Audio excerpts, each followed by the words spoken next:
Um, Let me know what you guys hear. Let's see out here. We are now live on the Into the Impossible podcast. I am going to begin by welcoming everybody to the Into the Impossible podcast, and to celebrate coming up on almost 100 episodes. We are, I believe, at 98 currently now. I'm going to play a theme song written by a friend of mine who goes by the moniker Yeti Tears, and this is Miguel, and he made this lovely song. So let's see if we can hear it.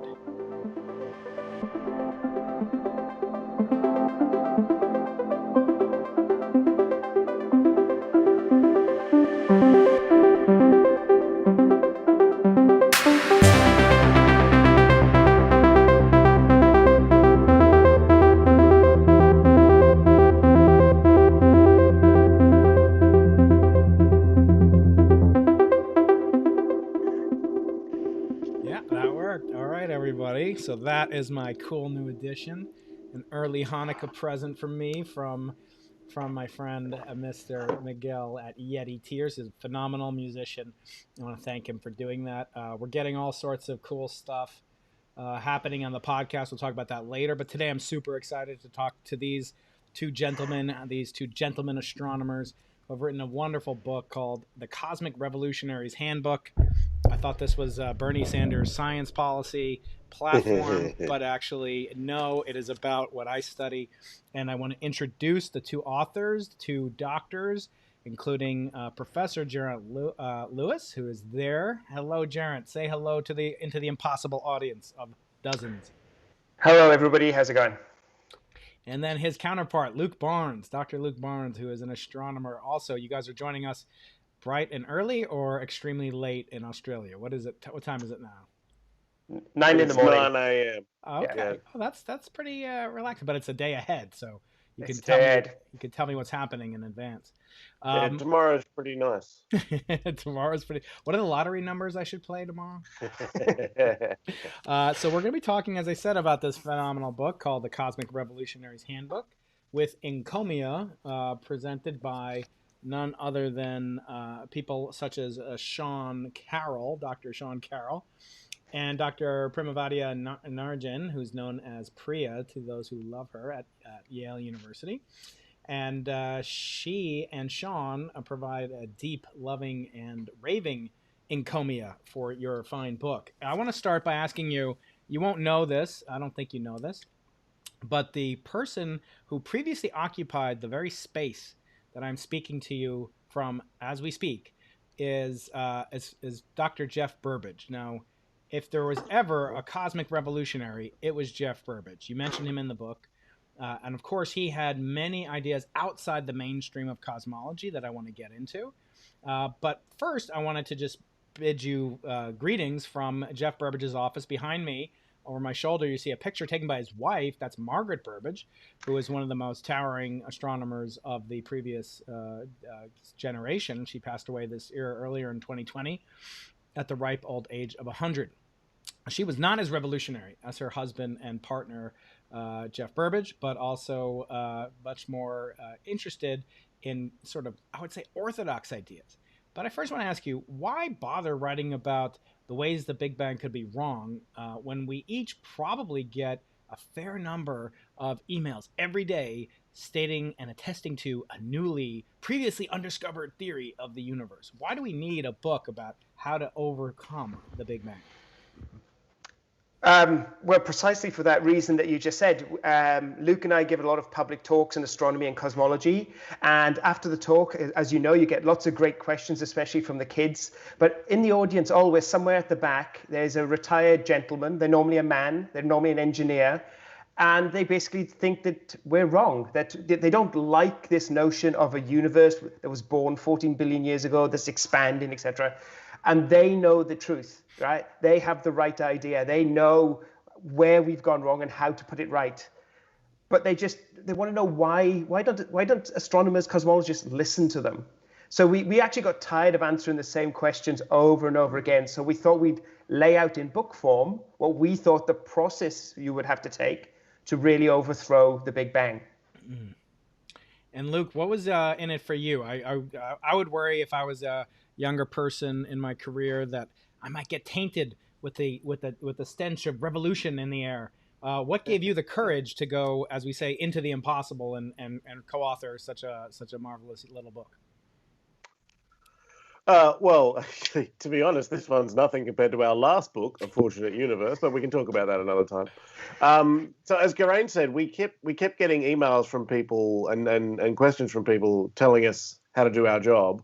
And we kept, if you can find the time to reply, you send very similar emails every time. It's, thank you, but you have to explain more than one bit of information in order to have a successful model. Thank you, but when you say, I know my idea is right, I just need some help with the mathematics, what that means is you don't know whether your idea is right because you haven't predicted anything yet. And after you've sort of given those sorts of replies a whole bunch of times, there's the idea of a book there that instead of sending that same email again, we can just say, hey, why don't you go and buy our book? Yes, of course. That's always something that I love it when authors are interviewed on podcasts, and you probably had this happen on many of your podcast interviewers, but they say, can you tell us the thesis of your book, chapter by chapter summary, and basically save our customers, our listeners, the trouble of buying your book. But I agree. I get a lot of emails about that. Even today, I've received over 3 emails about new theories of everything or theories of the Big Bang being wrong. And it can be proven without any math. And if I do, they will not only share the second authorship, but they will also share some of the Nobel Prize that is won from their new discovery. And I'm sure you get that a lot. And speaking of Nobel Prizes, so my audience out there, I have the opportunity to have on Frank Wilczek, who won the Nobel Prize in 2004, along with his colleagues Gross and Pulitzer. But I will only have this as a live stream if you, my audience, can help get to 15,000 subscribers. We are now at 14,900 or so. So please share the wealth, spread it around so that Luke and Geraint can be sandwiched between Shelley Glashow, my previous interview, and Frank Wilczek. And hopefully Nice. They too will benefit from this very golden medallion that we love and know. So please, yes, I want to do a live chat, but only if we hit 15,000 subscribers by 9 a.m. Pacific tomorrow. Anyway, boys, back to you. This book is awesome because it presents things in a respectful way. You don't insult the people that want to come up with new ideas. You don't make fun of them. You merely provide, I would say, a rubric. And at the end of the hour, we'll go through a rubric of alternate models to the Big Bang, which is the only lacuna in this book, is that you didn't really go through and harpoon like all these different models of the universe, of which there are many, and some of which I've had guests espouse on my own show, and will indeed in the future when I have on more guests such as Garrett Lisi, who's got a model of the universe as a deformed Lie group. But I want to start with something I didn't know, which you alerted me to in this book, and I always love learning things whenever I read books like this. But it was about the so-called theoretical virtues. And you guys talk about the theoretical virtues. And this is in a paper, which I'll put in the show notes, by Michael Keyes. Is that how you say it? Michael Keyes? Yeah. And he has this paper, which is kind of an update to like Thomas Kuhn or Karl Popper. But it really, I'm going to put it up on the screen. And it's the different virtues that a theory must have. And I want to go over it and kind of ask you guys on the scorecard, where do you rank the Big Bang? In other words, where would you rank the Big Bang according to this rubric of scoring possibilities to eliminate, to weed out, or as my friend and I, Eric Weinstein, have been talking about, a sieve to assay what is valuable about a particular model, be it theory of everything or an alternate to the Big Bang. So the first evidential virtue, the first of the 12 virtues, is evidential accuracy. A theory fits the empirical evidence well, regardless of causal claim. How would you say, Luke, that the Big Bang theory matches up on that scale of actually matching up well with empirical evidence? The Big Bang itself being normally associated with a singularity in the early universe. Well, that's a distinction that we make carefully in the book. There's the Big Bang as that moment, supposedly, when everything was compressed into a single point and a massive, whatever. And then there's what actually cosmologists call the Big Bang Theory, which is in the past, the universe was hotter and denser than today. And whether the thing we're really testing is that second idea. Whether the first one is true is another question entirely. But in terms of the data, so we lay out in the book sort of 6 pieces of evidence that we think the Big Bang handles quite well. And certainly it handles well enough that someone with a new idea out there had better handle it at least as well as the Big Bang. Because if you're not, that's how you buy your ticket to this show. Here's the things that you can explain. Beyond that, if you can do better on other areas, then that's great.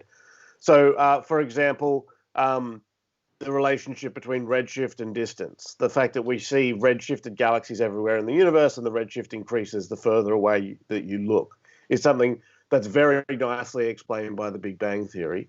The spectrum of the cosmic microwave background. There was a time when everything in the universe was at the same temperature. At some point, the light got released from that system, and it's still hanging around now at a much lower temperature, but with that characteristic signature of light and matter perfectly coupled.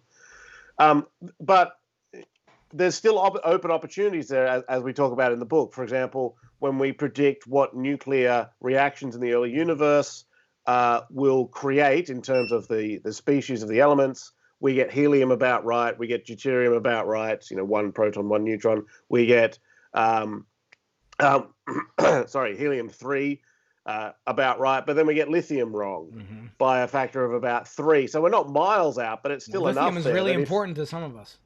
Yeah. But if some other theory, this is the point, if you can buy your ticket on all those other pieces of data, you can then swoop in, explain that lithium better, and then you'll have one up on the Big Bang. What you can't do is just ignore all that other stuff, try to explain the lithium problem, and think that you've made some progress. So I also note that there is the presence, as I said in the book, of counter-revolutionaries, of those in the past who have done a great service in cosmology. I would say orthodox cosmology, like Jeff Burbidge, like another pioneer who was also at UCSD, Nobel Prize winner, Alphen, who had a model of the universe, plasma cosmology. We're going to go over that. You're going to give it your grade. And, if you look at it from outside the physics perspective, of orthodox physics perspective, it's sometimes tough for even a professional physicist like us, or astrophysicist or astronomer like the three of us, to really, how do we separate out the genius from kind of the dross? For example, Fred Hoyle, who we all know and you guys talk extensively in the book about, he made tremendous contributions. Some say he should have won the Nobel Prize, shared it with Fowler, for nucleosynthesis within elements. And yet he maintained till his dying day that the universe was a manifestation of a cyclic quasi-steady state model, he called it, but nowadays we'd kind of refer to it as a type of cyclic model, or perhaps as an eternally reproducing universe. And we have models like that. They're promulgated by people by the name of Linde and Guth. How do we separate out, Geraint, how do we separate out the kind of dross from the wheat? How do we know when even an eminent scientist who's proven his mettle, no pun intended, get that, guys, with oil, but how do we know that this person's gone into crank land or not? How can we tell as professional physicists? Well, so look, I've been in this game for a while, and I've met a lot of very smart people, and some of the most intriguing ones are the ones who are not only smart but have a lot of ideas, right? And Fred Hoyle was definitely one of those that had ideas from as you said, from the genius almost to the crackpot, or even into the crackpot with some of his stuff to do with life from space, etc. I think if you've got somebody like Hoyle who's putting something forward, you've got to take it seriously, and you've got to take a look at it. But then it's this question of how does it do when, confronted with the evidence of the universe? And of course, for Fred Hoyle and steady state, the wheels started to come off that very, very quickly, because, in the 1950s, there was the first observations of the deep universe, and it was realized that the distant universe is not the same as the nearby universe. And clearly there's evolution going on. And what you saw is that Fred Hoyle was jerry-rigging at some stage and shoring up his ideas by introducing components that didn't make the model any simpler. It just made it more complex to explain the observations. So, I think there's not just a simple one sieve you can apply and say this idea is crazy and this idea isn't. You've got to go through the stages of how does it compare against the universe. Mm-hmm. And when, of course, when steady state was first proposed, which was in the very late 1940s, it was on par essentially with the Big Bang idea, right? They in terms of the observations, they were on par. It was the observations that came later that caused the problems. So yeah, I don't think it's a one-step process. I like to take most ideas seriously, but yeah, they often fall apart when confronted with nature. Mm-hmm. Yeah, so that is one of the virtues. Although I think, so let's take a mental Gedanken experiment. You guys talk about these as well in this book. We're talking about the Cosmic Revolutionaries Handbook with the two authors, Geraint Lewis and Luke Barnes, joining us well deep into the future. And this book really details a bunch of different ideas on how your theory, if it is to supersede the Big Bang, must adhere to or must explain as much as it does, but add on to it perhaps predictive power. But again, if we go back in time, a lot of the great breakthroughs were retrodictions. In other words, they were explaining things that were already understood. And I get a lot of these questions nowadays. I'm going to explain why there's three, generations of fermions or whatever, or why, hadrons divide into these two different classes. But in reality, a lot of it is sort of appealing to one of the theoretical virtues that I disagree with, which is listed in Keyes's paper, which I'll put up, and it is that it's an aesthetic virtue. It's essentially that it should be pleasure. It evokes beauty. Your theory T evokes beauty, which I couldn't disagree with more. Let me try to get to that on my preview screen here. Article, yeah, there we go. So here it is. I'm showing you guys can't see it, but it's the aesthetic virtues, of which there are three: beauty, simplicity, and unification. Beauty. The theory evokes aesthetic pleasure in properly functioning and sufficiently informed persons. So let's go back to 1604. There was a man named Kepler who made some contributions to our understanding of astronomy and physics, and even had a theory of everything, at least for the organization of the solar system. That was quite parsimonious. It was simple. It relied on Platonic solids.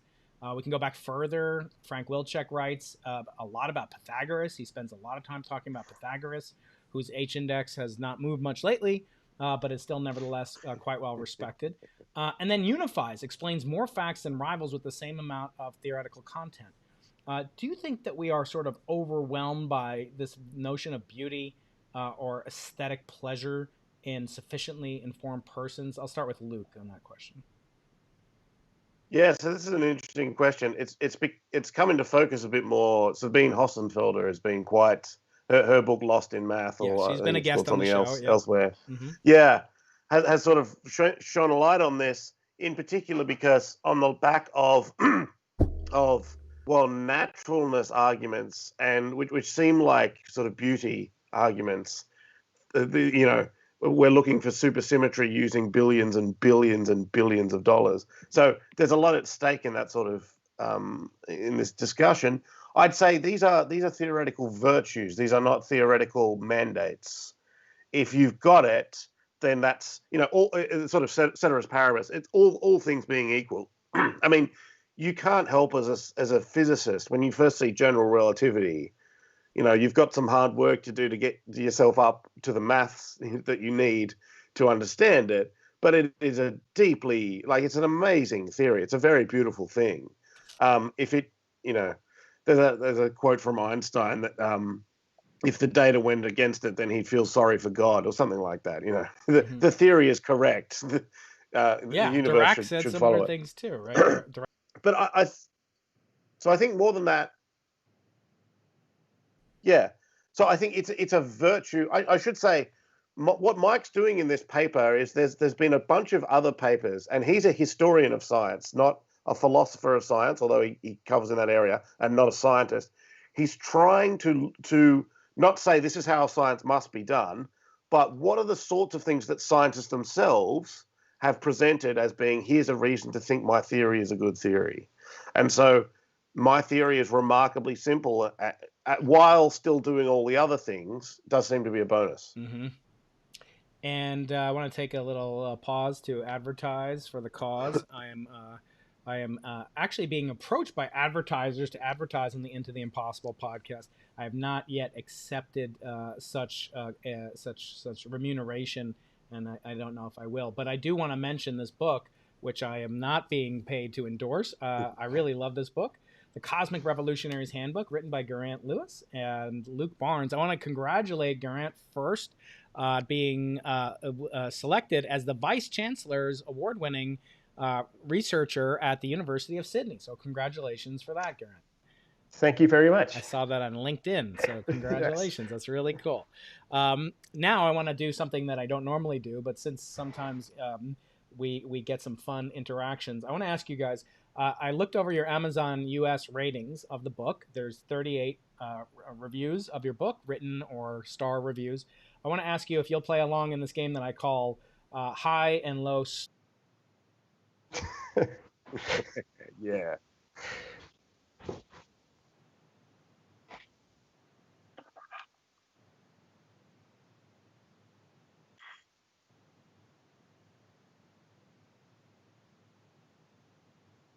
Yeah, why not? Absolutely.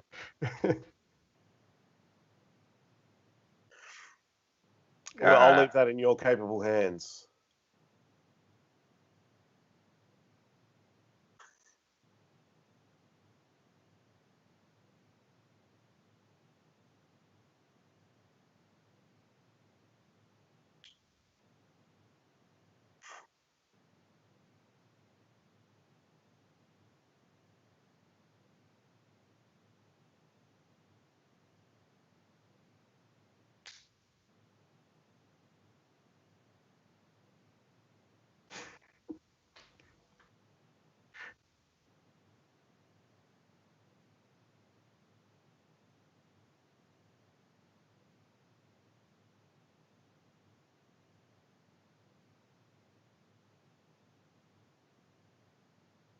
That's how low. Oh, okay. It's not bad. I was stealing myself.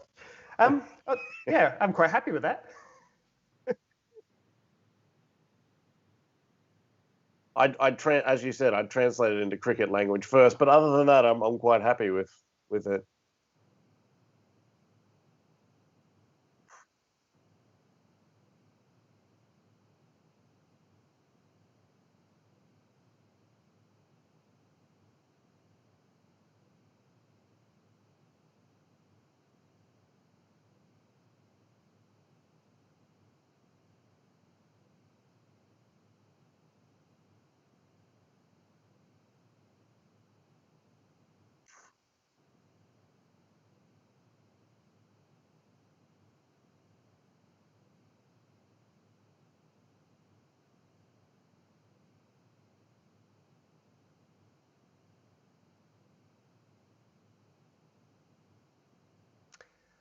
Oh, that's a bit of a minefield. As Luke mentioned, our previous book touched on that a bit more and received a broader range of comments. Look, the question of origins, where did we come from, and where are we going? Even I think that sparks interest in an awful lot of people, right? Even if it's if it's a religious or even just a scientific kind of question. Yeah. I'm going to pass over to Luke because I think he's thought more about this question than I have. So to give the game away, I'm a theist and Geraint isn't. So in our last book, the final chapter was just a conversation between us about what we think all of this means, and no particular conclusions were reached. But well, it is a fun thing to chat about. Does Genesis invite people to develop their own cosmological models? Well, empirically, it's engineers who wanting to tell us what they think about the universe. Not specifically. Well, I don't specifically get religious people telling me that. As myself, I still don't get that. More, I don't get that. I'm getting. Guys, hold on 1 second. I'm just gonna check. My audience is saying they don't hear it. They don't hear my side right now. I'm just gonna check my own feed here, the audio. To some, it's a pleasure not to hear me. To others, it's a deep regret. Let's see. Let me put it on here. Got you back. All right, good. Okay, so I think I'm back. Okay, so sorry. So you were saying this theist versus non-theist necessarily, but Luke, you were finishing that up. And say, Grant, do you want to add anything to that? Well, I do. Actually, I think often it's the opposite. So what we get is people who don't like the notion of a Big Bang, as to them it mimics the story of creation, and at some level they think it's bringing religion to science by having this birth to the universe. And what we want to try to get across in this book, of course, is that it's really a scientific quest, right? It's a scientific question on where did the universe come from. Your interpretation and your inner beliefs, that in my mind is your business, but in terms of science, this is the way we understand the universe. Mm-hmm. Very good. So let's get back to these theoretical virtues and vices. Maybe that would be another subject of the book. And getting back to this notion of whether or not somebody who is attempting to overthrow the Big Bang and what their motivation might be. That's something that always strikes me. I sort of feel like, I don't know if you guys play this game in Australia, Dungeons and Dragons. I don't know, is that a popular game down under? Yeah. Yeah. So yeah, it's all right. Yeah, so then you have this notion like, or on Risk, when you beat somebody, you get like all their armies, you get their hit points or whatever in Dungeons and Dragons. It always seemed to me that if you were to, the notion that I get is if I overcome this guy Einstein, I'll sort of be more famous than Einstein. I will, if I displace him, I'll be the most famous person who ever lived in science because the let's see. Hold on 1 second. I'm just making sure. Okay, good. So they can still hear me. Yeah. So I always wonder what is the sort of motivation for people that are already established. Like, for example, Fred Hoyle didn't win the Nobel Prize, like our guest tomorrow, Frank Wilczek. As long as we get to 15,000 subscribers in the next 9 hours, but nevertheless, he did have a tremendous amount of attention, respect, and even claimed evidence for the quasi-steady state, even going to his grave, believing that. And I should say I'm going to have on Jayant Narlikar in the next few weeks. He's one of Fred Hoyle's closest partners and collaborators, and he lives in India right now. He'll be on the show. We'll talk with him about some of the questions you raise. But they still believe it. In other words, it's gone beyond the notion of, well, there was this epoch at which the universe was steadily creating a tiny bit of matter. Now they claim that things like dark energy is really sort of a form of what they call the creation field. You talk about that in the book. What do you say to people that have kind of, they're on the right track and maybe anticipated stuff like the accelerating expansion, but just won't let their theories be falsified, so to speak? Well, for Fred Hoyle, it was the actual the birth of the universe that he didn't like. He didn't like this notion that the universe had a finite age, which is why he came up with this, the complete Copernican principle, or whichever one, perfect Copernican principle. Perfect cosmological principle. Yeah, that the universe is unchanging over time. And that was his motivation. He just didn't like the notion of the birth of the universe. And actually, when you talk to a lot of people, you realize is that a lot of it comes down to taste. A lot of people don't like relativity because at some level they don't understand it, right? So this notion of expanding space in the universe, it doesn't make any sense to them. So something else must explain the universe, something they can understand. And you mentioned Alphen, right? So plasmas and electromagnetic fields, people sort of understand those, and this makes more sense than expanding space. So they want to base their cosmology on that rather than the sort of standard picture.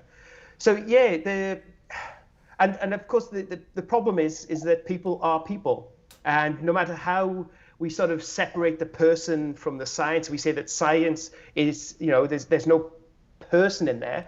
It has to come in at some level. So personal tastes and likes and biases feed into what people want to and don't want to accept.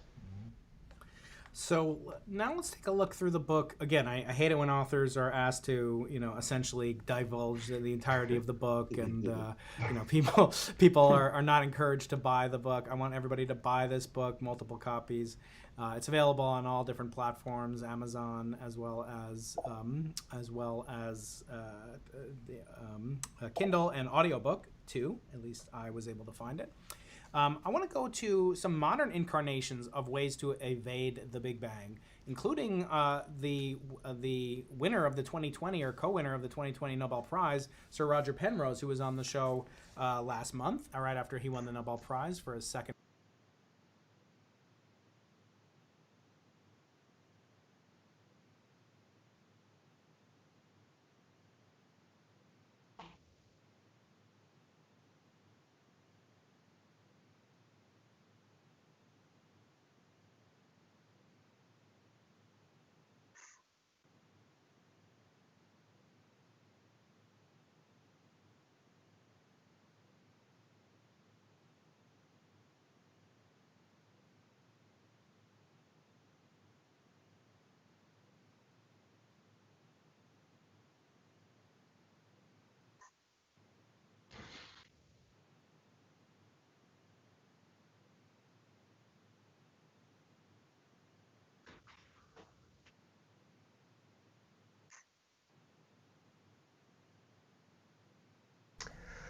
So, Luke. I'll jump in. Yeah. I sort of think of these as being a prequel. So what we talk about in the book is the standard. Well, for the most part, we'll get on the later chapters talk about a bit more. But the standard in the past, the universe was hotter and denser theory, that Big Bang theory, the standard story. We have to extend that model back early enough that we get the predictions of the light elements correct. So when the universe is about a second old, it has a temperature. Sorry, guys, hold on 1 second. I'm losing Sorry. the camera one more time. What about now? Can anybody tell me? Can you hear me now? I am changing the camera. Do you hear me now? Let's see. Tap my mic. Sorry about this, guys. I have this fancy camera set up, and then it doesn't provide the most basic sound function. No, I hear it on here. I think it's fine. What about now? We do. Yes. Okay. Good. Sorry, Luke. Go ahead. All right. So there's the standard story of the original trilogy of the way the universe was from when it was 1 second old to today. That's the story that the Big Bang. If we've got that bit of the story right, it predicts a whole bunch of stuff about the universe. What that offers is the chance then to write the bit beforehand. There's the standard story of the universe extrapolated before, say, 1 second-ish after the Big Bang. Or there's the inflationary models, which change that story. They say it didn't just have a very fast acceleration, it had an exponential acceleration at some point very early. And what Penrose is doing is he's writing a different prequel to the original novel. He's got a different set of prequels there. And alternative models to inflation are doing the same thing. The important thing about those is the reason they explain the data of the Big Bang Theory is that they, at about 1 second, they arrive back at the same point. A universe which is really hot, which has a certain ratio of light to matter, which has a certain amount of dark matter and dark energy. As long as you start, if you're thinking of whatever, Lord of the Rings. As long as you get back to the start of the Lord of the Rings, the rest of that story will play out the same. You can then replace The Hobbit or whatever came before with your own story. But as long as you arrive back there, you're all right for what follows. So I tend to think of it that way. And so if these models, if they're not just going to be speculation in a part of the universe where we can't test them, they're going to have to provide something new, some new information, which is what Penrose is trying to do.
What about now? Let's see if I can hear myself now.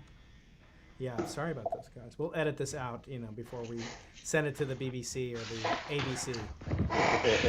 For the Can you DVD guys hear release, me it'll be a now? bonus feature. I can't hear myself. So the problem is, I wonder if it's this camera. They say when I change cameras, they're not hearing. There we go. All right, now they're hearing me. Okay, now they're back. All right, good. All right, so what I was saying was we have this notion that cosmology can sort of explain how it itself came into existence. In other words, how the universe's initial conditions come to be. But cosmology doesn't really deal with that. Do you feel like people make that mistake very frequently? In other words, trying to understand how the initial conditions came into being is not really a part of the Big Bang itself, right?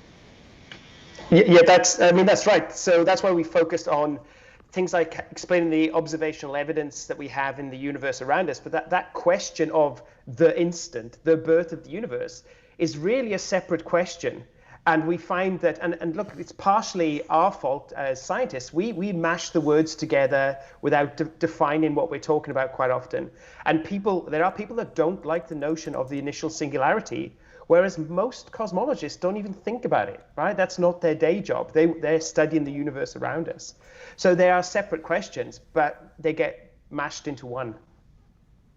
Yeah, Luke, what do you make of people that do want to really pigeonhole the initial conditions into the theory of the dynamics? Well, this is the point that Wheeler was making was that there's no law of initial conditions. In every law of the universe that we found, it's a dynamical law. So it tells you how the universe changes, but not to that you have to add where it started from. So then you know how it changed, you know how it is.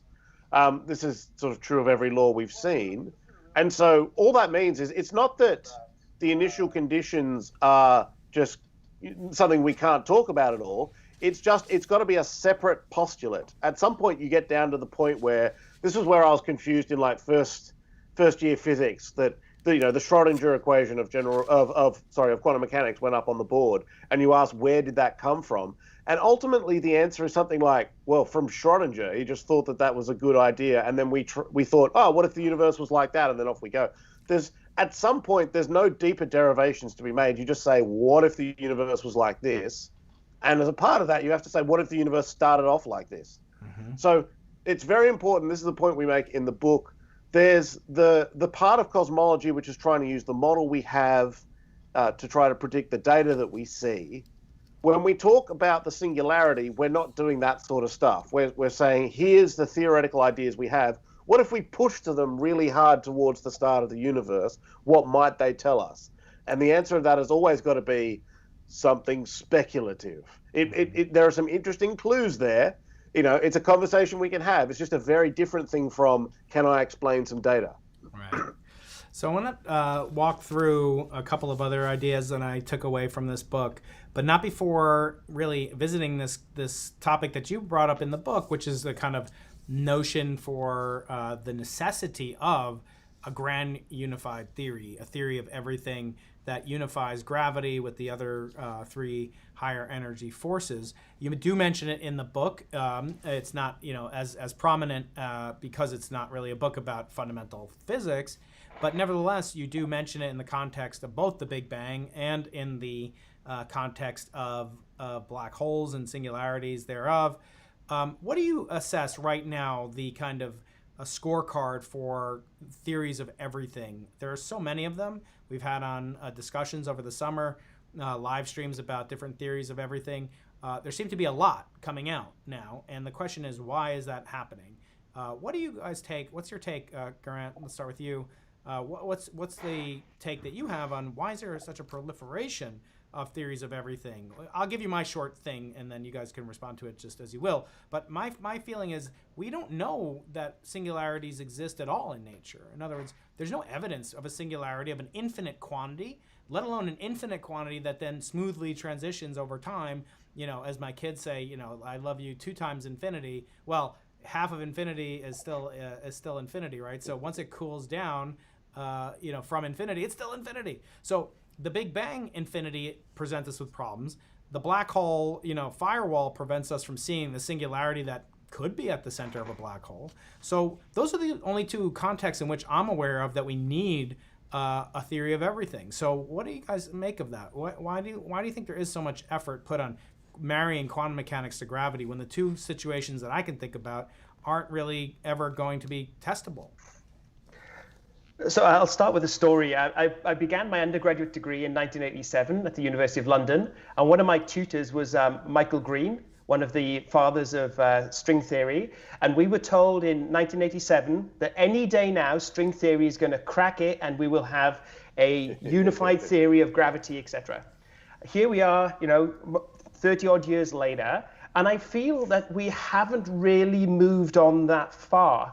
And I'm starting to wonder if the proliferation of ideas is almost an act of desperation, in that there's been an awful lot of investment in strings and then brains and all these other ideas, and it is proven that very difficult to come up with a single unified theory that seems to explain everything. And we need it in cosmology because even though we ignore that instant of creation in the book, it's still a door that we want to look through. We definitely want to look back and ask the question, where did this universe come from?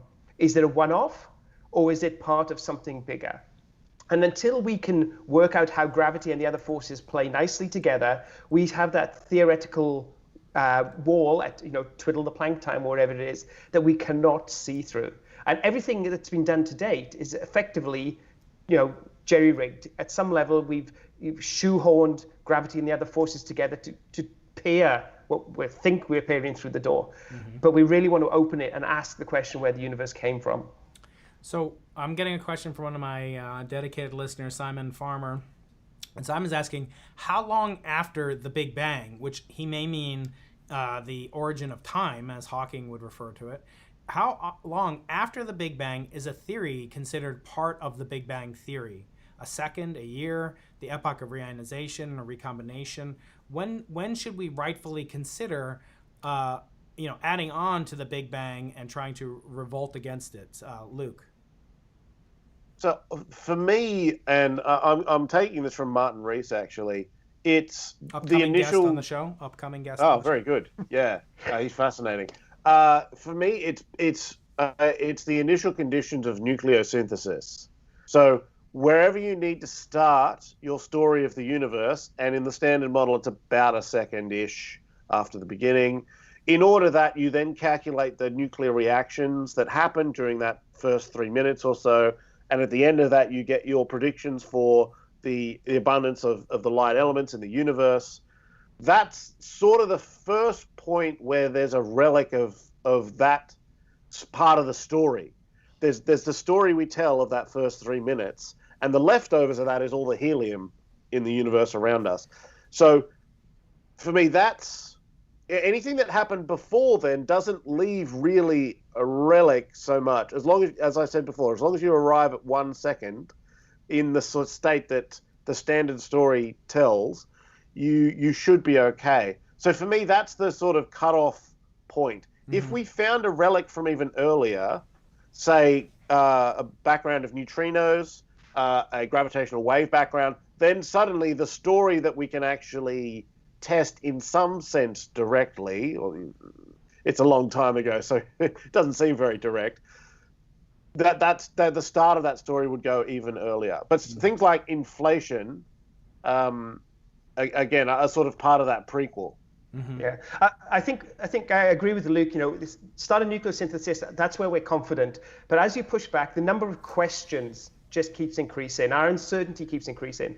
So we, at some point we've got to hit the question of, where did the baryons come from, and why is there the number of baryons in the universe today, and all those kind of questions. You push back further, and it just becomes more uncertain. So, it's not like there's a dividing line, like this is certain and this is just all speculation. It just becomes murky and misty as we go back. Yeah, it's actually interesting that you point that out. And, again, your book is unique, Cosmic Revolutionaries Handbook. Because it really goes through a checklist, and we'll go through a scorecard in the last few minutes. I did this most recently with Shelley Glashow, so you guys are in good company. Of course, his book is significantly older than your book, but so there's more time for Fs to accumulate, as did happen with my report cards, or as you blokes would say, marks, I'm sure. But not the marks that were normally thought of as this fist in the Revolutionary Handbook, right? That's a different marks with an X. Just kidding, folks. I want to go back to this notion of like, when does it start? When does the Big Bang start? So you're one of the folks who wrote your approbation, or your blurb, as we say, with Sean Carroll. And Sean has a particularly nice, concise way of saying, what is the Big Bang? It's not necessarily the origin of time. It's sort of the end of our ignorance. So going backwards from today, when can we go back as far as we can until we can't say with certainty what conditions in the universe were like? And for me, that's the Big Bang, era of the Big Bang nucleosynthesis, which, Luke, you pointed out. It seems to me, and it just kind of struck me just now as the three of us are chatting, is that the people that have a problem nowadays and want to do revolution, it's really against inflation. And as Luke, you said, if you were to obtain, actually both of you guys said this, evidence from some other messenger, may that be gravitational waves, hopefully, again, as you guys point out, there's a certain cosmologist by the name of Brian Keating quoted in the book. But nevertheless, we could have evidence of a different type of phenomena that would give either more credence. I would say that maybe you guys agree, if we discovered the cosmic neutrino background, that would bolster the Bayesian confidence in the Big Bang, hot Big Bang. It wouldn't do anything for cosmogenesis, though, the way that gravitational waves would.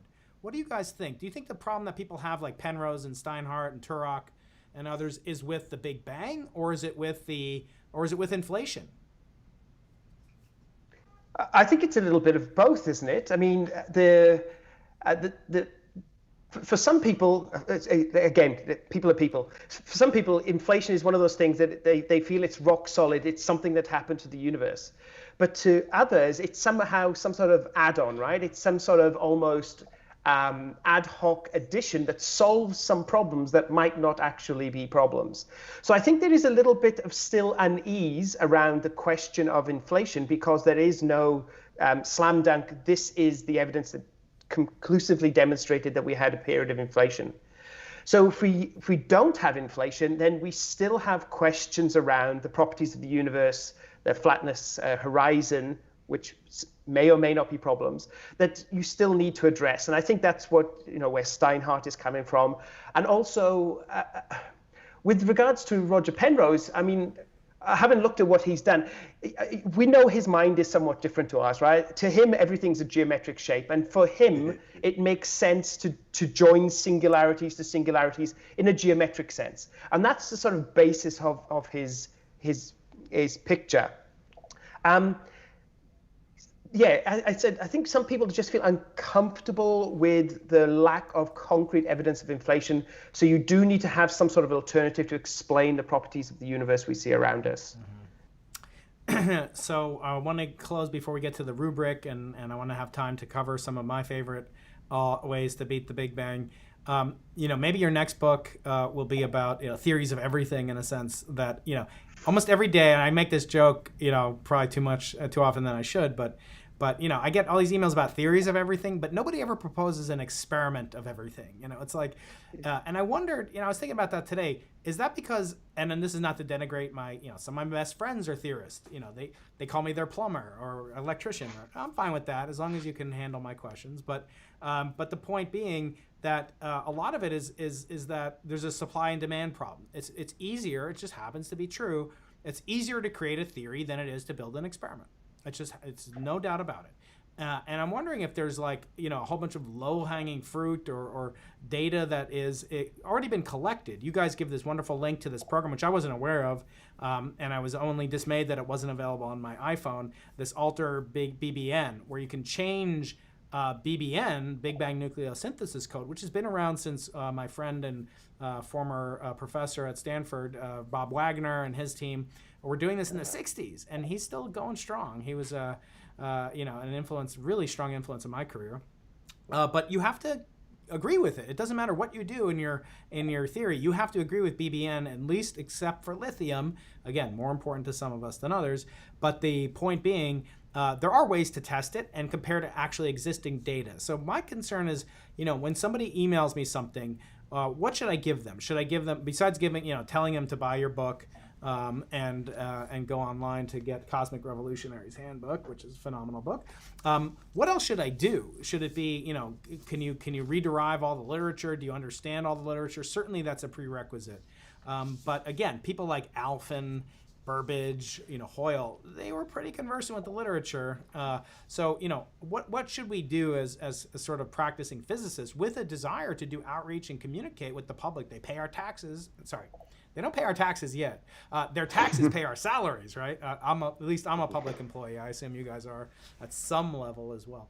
Anyway, what should we do? We get an email, theory of everything, alternate to the Big Bang, step 1. What do I tell them? Sorry, Luke. Well, you started off with buy our book, which is, of course, the right answer. So I think, as you mentioned this before, and this was quite important to us, that we weren't just saying, we're the scientists, you're the layperson, let us handle this. The point of the book is, look, there's a way that science works. It's a human activity, so it's never going to be perfect, but it's not arbitrary either. Here are the rules. Here's why we do what we do. Here's why we publish. Here's why we go and talk to other scientists. Here's why we use mathematical models. Here's the data that we're after. All right, that's the game, okay? If you want to play the game, there it is. If you don't play it properly, we're going to ignore your work, not because there's some sort of arbitrary rule there, but because you're not explaining the data, or you haven't actually made predictions or something like that. There's an important lesson there with Bob Wagner, actually. I don't know him personally like you do, but his supervisor worked with Hoyle, right? Yeah. So this is the point we make in the book. Hoyle understands the Big Bang, not just his own theory. He understands the Big Bang theory well enough that he can work with a student to make the predictions of the Big Bang theory for it. So there's an idea behind the Big Bang theory which is precise enough that regardless of what you think about the theory, you can at least derive its predictions. Mm-hmm. This is something we so often don't see from the people who email us. We see someone with an idea that's entirely in their own head, and no one else in the universe explains it, understands it except for them. All right. I just want to ask my audience while you're listening to this. So leave a thumbs up. First of all, subscribe, please, if you haven't. But leave a thumbs up if you've ever received an email or a comment or a question about a theory of everything or a new model for the Big Bang. And leave a thumbs down if you personally out there have a theory of everything and or a theory of how the universe may have started. Geraint, what's your take on, kind of where do people start after buying your book in audio and listening to it and reading it in physical form? Where do they start? Well, I think the starting point has to be understanding the lay of the land today. What we often find is that people are focused on observations and measurements that were, people still present Hubble's original 25 galaxies to us and just say, how can you conclude that the universe is expanding from this data? Without realizing that in the intervening almost 100 years, we've now observed hundreds of thousands, if not millions of galaxies. So it's understanding where we're at and realizing that cosmology is no longer focused on really redshifts and quasars, but there are other places where the worries are. What we're worried about is the small scale universe. What happens with regards to individual galaxies and the processes and dark matter in galaxies, and that question of the birth of the universe. So what cosmologists are focused upon are not necessarily the data that these people are looking at. Mm-hmm. Okay, so I'm asking my readers now, my listeners now, they are actually tweeting and thumbing up and thumbing down, so I've gotten some good thumb. Until now, we had an unblemished streak of 25 thumbs up, but now we're getting some thumbs down, boys. I'm sorry to tell you that.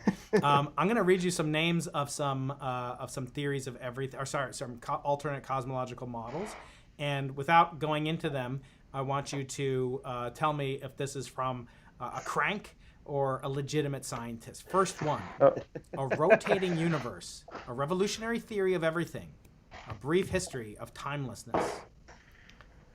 So rotating universe, that was his name just Gödel. That's right. Yes, that was very good, Gödel's, Luke. Gödel's birthday present to Einstein. Yes. Who discovered, this is in our last book. Yeah. So that one is a real cosmology, but it doesn't look like it fits our universe. It also has time travel in it, which would make it pretty cool, right? Yeah. So that was the first one. The second one was... Oh, I haven't gotten to the second one, but yes, that was from Oh, Gödel. that was one long title? Wow. Yeah, that was one long title, exactly. And he actually awesome. says that is the universe rotating yet is the last question Gödel asked on his deathbed. So pretty cool. So it's kind of interesting that observers are still looking for signatures of a rotating universe. Yeah. People are looking for polarization of distant sources to see if there's a rotation signature. What's more bizarre, that, a rotating universe, or the multiverse? I guess if there's a multiverse, some of them have got to be rotating. So yeah. That makes the multiverse weirder. Yeah. So when I talk about that, also I'll be talking to Lord Martin Rees, the Astronomer Royal, who will read my horoscope as he does for the Queen, he promises me. He came up with an anisotropically expanding universe. So it's really not that far away. And that's actually how he came up with the idea for CMB polarization. So again, folks, stay tuned. Please subscribe to the channel. It really helps me out. If I get to 15,000 subscribers in the next 3 minutes, I will have a live chat, your opportunity, and you blokes included from Australia. You'll get up super early, 9 a.m. Pacific tomorrow. And you will be able to live chat with a Nobel Prize winner, Frank Wilczek, who's a wonderfully interesting human being. I'll talk to him about some of his notions, because he is one of these people who, like Geraint's professor back in Cambridge, I guess he said, was predicting and promising supersymmetry, string theory, all sorts of other things, even in his most recent book. So it's quite fascinating to do that. I want to go through really quickly, in the remaining 2 minutes that we have left, some other models. So we talked about the plasma cosmology. I want to talk about these kind of models that don't feature an inflationary epoch, but also don't have the Big Bang. So or don't have a singularity within them. And that is things like the conformal cyclic cosmology, or perhaps the Steinhardt's model of the bouncing cosmology, which has a classical transition from previous cycle to current cycle. When we think about these models, they don't feature inflation. That's sort of their virtue. They can be falsified. That's a virtue, right? If we observe gravitational waves, neither one predicts gravitational waves. And even Penrose claims we've seen evidence, so-called Hawking points. I've disputed with him on our interview. When we think about these alternative ways the universe could have begun, if you had to hedge your bets, ways other than the Big Bang, before we get to the final couple of ones that I'm going to bring up that I'm interested in reviewing, what one has sort of the most appeal to each of you? I'll start with Luke. So I have a friend who's a quantum cosmologist at Cambridge who points out that science proceeds in a really interesting way. It proceeds by publishing things that they think that other scientists will find interesting. And so where you have these theoretical models, sometimes they're just there because so the singularity theorems, that what Penrose and Hawking are famous for, are kind of, if you want to have a model that doesn't have a singularity, you have to jump through these hoops and backflip over this and then do that. And so there's an interest there for, if you're a theorist, to go, well, watch this, and then they produce a model which backflips over and then jumps through the hoop and through the fire and all this sort of stuff. So I think these models are interesting. Sometimes they're just sort of a proof of concept. Hey, look, I can avoid a singularity theorem. But having said that, again, for what we were focused on in the book, as long as you get back to the standard story, you can write your own prequel. And as long as it produces predictions that are in some sense novel, you might have a chance of actually doing something that's better than the Big Bang, or having your prequel become part of the canon, part of the real story, of actually extending the Big Bang picture in some sort of way. And Geraint, what would you choose if you had to bet your Aussie dollars? Well, look, I don't mind the multiverse picture, to tell you the truth. I do think that, to me, it helps me sleep at night to think that this universe is one in a chain of universes. We came from some pre-existing structure. There will be some structure after us, whatever after means. I don't find the notion of an initial singularity in the start of time particularly comforting. So I like to think that we're just part of something bigger. Uh-huh. And last thing before we get to this final scorecard, which I definitely am going to do, I want to, I have a question from one of my friends, Roger Perlman, another Roger P. And he's talking about, and he brings up the point about the Hubble tension.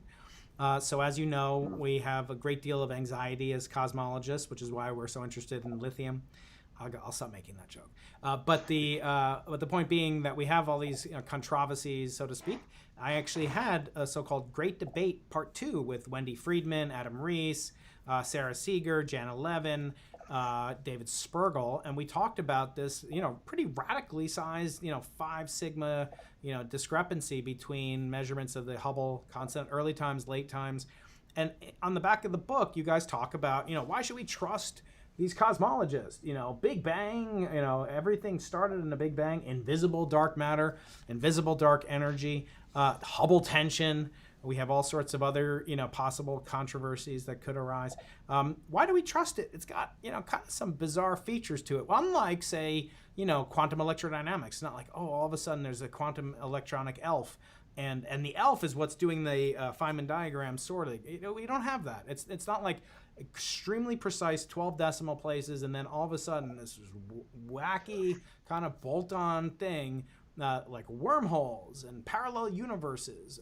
We don't have that in other branches of much more, kind of conventional physics. So how do you address the skeptic who says, you guys don't even know what 99% of the universe is made of, and you've got these crazy ideas that are off by 120 orders of magnitude?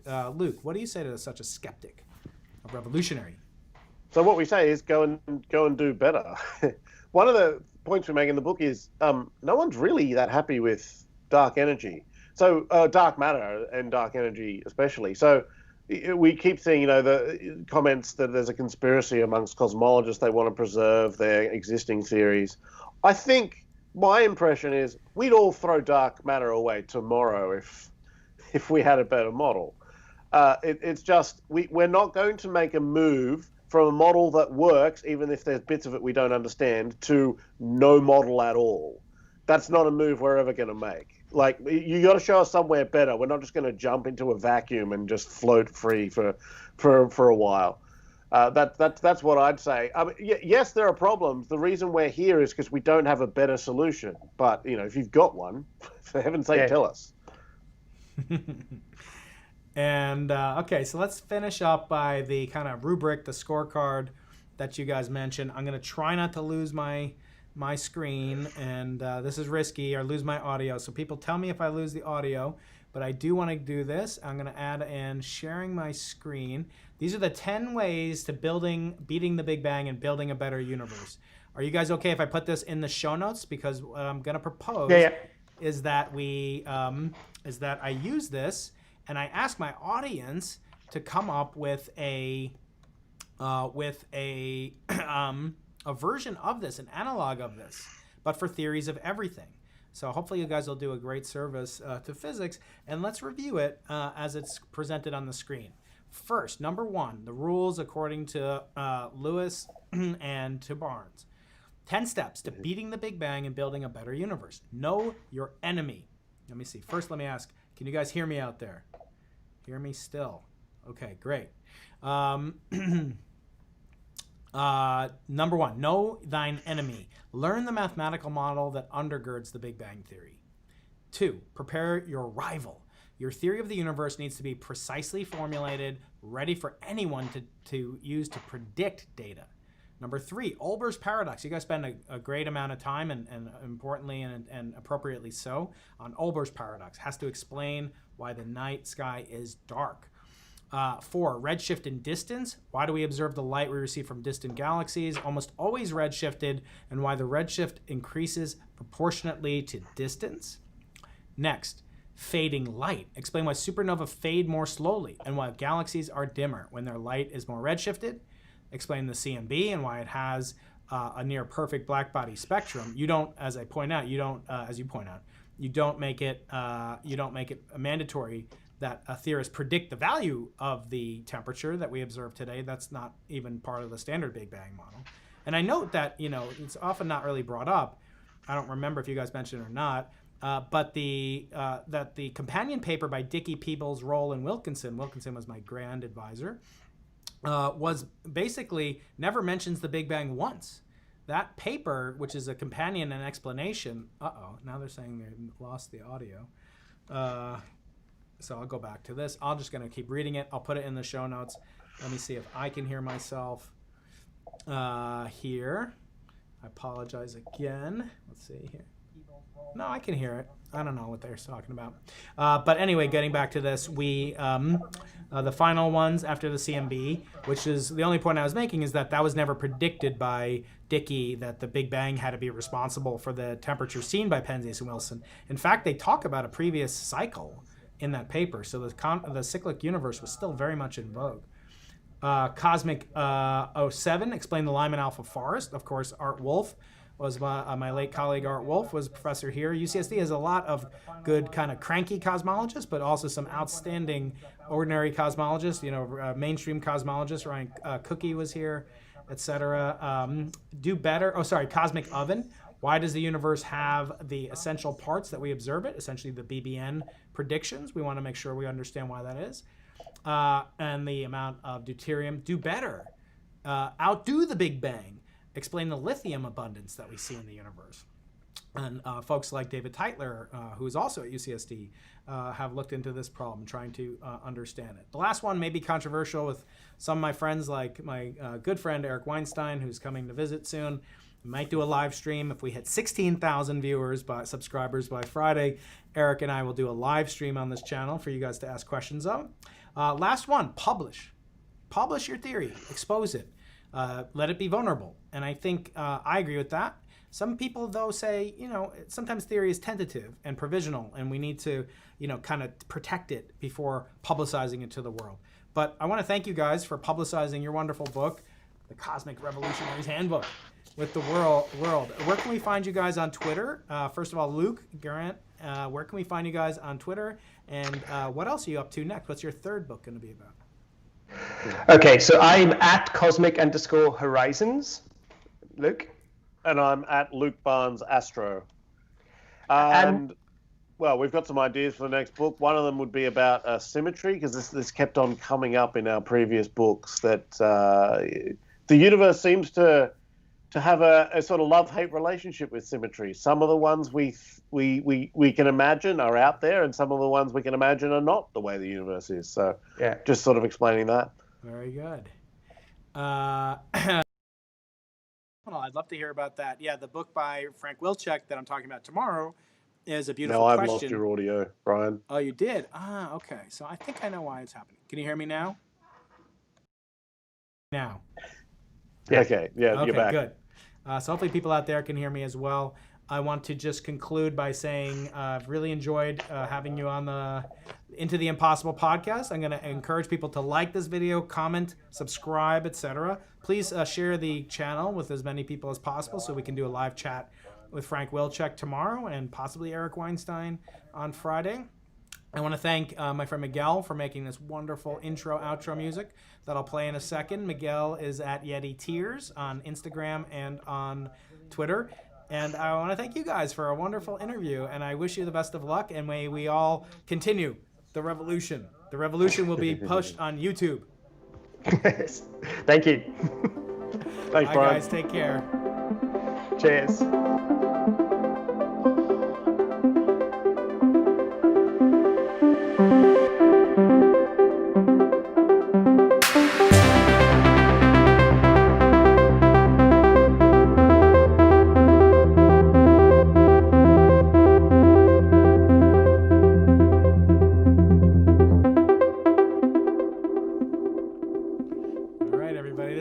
Impossible podcast with your fearful host, Brian Keating. Now getting ready to sign off and get ready for tomorrow. If you guys would do me the favor, subscribe, comment, and most of all, get as many subscribers as we can to the Into the Impossible Dr. Brian Keating YouTube channel, so I can continue to attract amazing guests. As I mentioned, I've got Qumran Vafa. That's already recorded. You guys will get that whether you subscribe or not. I hope you will subscribe. And but also Frank Wilczek, he's going to be on at least twice. He's got a new book coming out, but tomorrow I'm going to talk about his previous book, A Beautiful Question. And that's really been a phenomenal book for me to read and go over. As I said, Eric Weinstein will actually be here in person, hopefully, as COVID test passes. He'll be here in my office on Friday, and we'll do a live stream together, maybe answering your questions. I'd love to hear questions that you might have. We might go deep. We might go in and talk about God a little bit more. But I really am encouraging him to actually publish stuff, and hopefully he will be working with me to advance geometric unity to the point where we can compare it to these theoretical virtues and also this checklist. I want to ask you all out there to do me a favor, besides sharing this channel with as many people as possible. Take a look in the comments in the YouTube description text box. I pasted, they allowed me to cut and paste this wonderful checklist that they have. I'm going to put it in the box as we speak. And what I want you guys to do is to do the same as they've done, but not just for theories of how the universe could have started in contrast or contradistinction to the Big Bang, but do it for theories of everything. Because I get an awful lot of people writing me about their theories of everything, and I love looking at them and reading them, although I wish that they would present them not to my email account, although you should join my email list, but don't send me your theories of everything, because I don't have much time for that, but to read and respond. I literally get 3 or 4 a day, and they're usually like 5 to 10 pages long. So please do not do that, but you can reach out and perhaps make sure that your theory of everything passes these tests before you do it. And these tests are going to be in the YouTube description as we are speaking. I just put it in there. This is for the Big Bang, but do the same for me, please, for theories of everything. Before you send me a theory of everything, do the same, kind of run through the same checklist before sending it off. And it'll save you some trouble, because it's always good to get feedback before you actually go live and expose your theory to criticism. It's rare that some theory gets published and everybody just wants to go out and measure it and perhaps dedicate years of their career, because we all have only a limited amount of time to do the research that we do. On the other hand, I find it somewhat surprising that more people don't look at existing data sets to compare their theories with. I'll put a link to this alternate BBN calculator. So now I'm going to add a kind of a trick in my parsing of different proposals for Big Bang alternatives, and I'm going to add in that you have to explain what the abundances of these different elements are. And so I'll put in a link to the Alter BBN, this code that you can download for free. Unfortunately, I think it's only C, but maybe one of you guys will convert it into some Python script that we can run in a Jupyter notebook or something like that. Those are all really cool things to do. You can do a service, and you might get citations to it by working cosmologists like me. Anyway, for now, I want to encourage you all to please tune in tomorrow when I'll be talking to Frank Wilczek, who's an amazing, brilliant individual. And how often do you get to talk to a person, not like me, a loser, but a winner of one of these real Nobel Prize medallions? Frank's an amazing intellect. He writes for the Wall Street Journal. He's got some controversial ideas, and some ideas that I think would make a nice counterpoint to what we just heard. Theories of everything, and even the unification of all fundamental forces of nature. For now, I am signing off. Please share this and enjoy this next episode, this current episode, and our future episodes when we, again, will go into the impossible. I'll play the final song for my friend and yours, Yeti Tears, the Into the Impossible closing outro by Yeti Tears. Here we go. I'm going to put it up there. Thank you so much, Miguel, for making this lovely, lovely soundtrack. I will put up on screen this book, which I recommend very, very highly that you all look into. It's called The Cosmic Revolutionaries Handbook. Thank you for going into the impossible.